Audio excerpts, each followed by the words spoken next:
नमस्कार, day to day news Bharat देख रहे हैं आप। मैं हूं आपके साथ पूनम। हमारा चैनल आपसे वादा करता है कि हम निष्पक्ष तरीके से पत्रकारिता करेंगे। हमारा कोई भी पत्रकार किसी से कोई उपहार या फिर विज्ञापन को स्वीकार नहीं करेगा। Day to day news Bharat आपसे ये वादा करता है कि हम समाज के दबे कुचले लोगों की आवाज बनेंगे और ऐसे किसी भी व्यक्ति की खबर को हम नहीं चलाएंगे जो कि भोले भाले लोगों को ठगने का काम करते हैं या फिर पाखंड फैलाते हैं। Day to day news Bharat आपसे ये वादा करता है कि हम लोकतंत्र के चौथे स्तंभ को मजबूत करने का प्रयास करेंगे। और अब बात कर लेते हैं पड़ोसी मुल्क पाकिस्तान की। खबरों की माने तो संविधान में यहाँ एक बड़ा बदलाव होने जा रहा है। जल्द ही संसद में 27वां संविधान संशोधन पेश होगा, जिससे कि सशस्त्र बलों की कमान से संबंधित प्रस्तावित बदलाव शामिल है। आलोचकों को इस बात का डर है कि इस कदम के बाद पाकिस्तान पर आसिम मुनीर की पकड़ और भी ज्यादा मजबूत हो जाएगी। पाकिस्तान की शहबाज शरीफ सरकार 27वां संशोधन पेश करने जा रही है।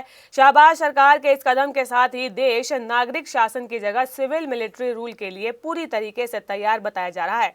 पाकिस्तान में हालांकि सेना ही असल में पर्दे के पीछे शासन करती रही है, लेकिन अब इसे संवैधानिक मंजूरी मिलने जा रही है। ऐसा बताया जा रहा है कि ये कदम पाकिस्तान के सेना प्रमुख आसिम मुनीर की रिटायरमेंट को ध्यान में रखकर किया जा रहा है, जिससे कि उन्हें असीमित ताकत मिल जाएगी और वे सिविल सरकार के साथ मिलकर पाकिस्तान पर राज करेंगे। रिपोर्ट्स के अनुसार 27वें संविधान संशोधन के प्रस्ताव को 7 नवंबर को पाकिस्तान की संसद में पेश किए जाने की तैयारी है। संशोधन का पाकिस्तान के सेना प्रमुख आसिम मुनीर के कार्यकाल के साथ ही न्यायिक स्वतंत्रता, पाकिस्तान में प्रांतों की शक्तियों पर महत्वपूर्ण असर भी पड़ सकता है। विश्लेषकों का कहना है कि यह संशोधन फील्ड मार्शल आसिम मुनीर की स्थिति और शक्ति को सुरक्षित रखने के लिए डिजाइन किया गया है। दिलचस्प बात तो यह है कि पाकिस्तान की सरकार संविधान संशोधन की बात सिरे से नकारती रही थी। पाकिस्तान को खुद का इसका पता पाकिस्तान पीपुल्स पार्टी के प्रमुख बिलावल भुट्टो जरदारी के ट्वीट से चला। बिलावल ने खुलासा किया कि प्रधानमंत्री शहबाज शरीफ ने संविधान संशोधन पर समर्थन के लिए उनकी पार्टी से संपर्क किया है। बिलावल ने प्रस्तावित संशोधन में संवैधानिक न्यायालयों और जजों के ट्रांसफर से संबंधित प्रावधान का जिक्र किया, लेकिन सबसे खास अनुच्छेद 243 में बदलाव का जिक्र है, जिसने कि लोगों की चिंता बढ़ा दी है। अनुच्छेद 243 पाकिस्तानी सशस्त्र बलों की कमान और नियंत्रण से संबंधित है। ये कहता है कि सशस्त्र बलों पर संघीय सरकार का नियंत्रण और कमांड होगा। हालांकि शहबाज शरीफ सरकार इस कदम को लेकर पूरी तरीके से चुप्पी बनाए रखी है, लेकिन अनुच्छेद 243 में संशोधन के प्रस्ताव को आसिम मुनीर की स्थिति और शक्ति को सुरक्षित करने के कदम के रूप में देखा जा रहा है। ऐसा कहा जा रहा है कि इससे नागरिक मामलों में सेना का दबदबा और भी बढ़ जाएगा। इसी साल मई में भारत के साथ सैन्य संघर्ष के बाद शहबाज शरीफ सरकार ने पाकिस्तान के सेना प्रमुख आसिम मुनीर को फील्ड मार्शल की उपाधि दे दी थी। इस उपाधि को लेने वाला वो अयूब खान के बाद दूसरा पाकिस्तानी जनरल है। दिलचस्प बात है कि पाकिस्तान के संविधान और पाकिस्तानी सैन्य सिस्टम में फील्ड मार्शल पद के लिए कोई मानक व्यवस्था है ही नहीं।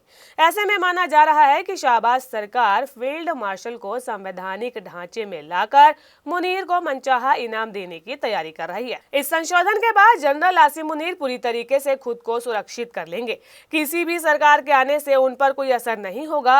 उन्हें स्ट्रेटेजिक सिक्योरिटी और डेवलपमेंट से जुड़े अहम फैसलों में कानूनी अधिकार मिल जाएंगे, जिससे कि वे प्रधानमंत्री और राष्ट्रपति के बराबर ही प्रभावशाली बन जाएंगे। ऐसा माना जा रहा है कि 2022 से चल रहे सिविल मिलिट्री यूनिटी मॉडल को अब औपचारिक संवैधानिक दर्जा मिलने वाला है। ये पहला मौका होगा जब पाकिस्तान में फील्ड मार्शल का संवैधानिक पद स्थायी रूप से बनेगा। देश में सत्ता की संरचना हमेशा से सिविलियन बनाम सेना के बीच में रही है, लेकिन यह संशोधन सैन्य सत्ता को स्थायी और कानूनी रूप से देगा। पाकिस्तान की सत्ता संरचना में यह बदलाव न सिर्फ सेना को सुप्रीम संवैधानिक शक्ति देगा, बल्कि लोकतंत्र की प्रकृति को भी लंबे समय तक बदल देगा। अब फैसला संसद में होना है, लेकिन संकेत साफ है कि पाकिस्तान के भविष्य की दिशा इस संशोधन से तय होने वाली है। हमारा पड़ोसी मुल्क पाकिस्तान वो देश है जहां पर कब क्या हो जाए पता ही नहीं चलता। किस समय वहां पर राजनीतिक तख्ता पलट हो जाए, ये तो अपने आप ही करामात करने वाली बात होती है। बहरहाल ऐसी खबरों पर नजर बनाए रखेंगे और देश और दुनिया की ऐसी ही राजनीतिक खबरों को देखने के लिए day to day news Bharat को लाइक, शेयर और सब्सक्राइब करना बिल्कुल भी ना भूलें। नमस्कार।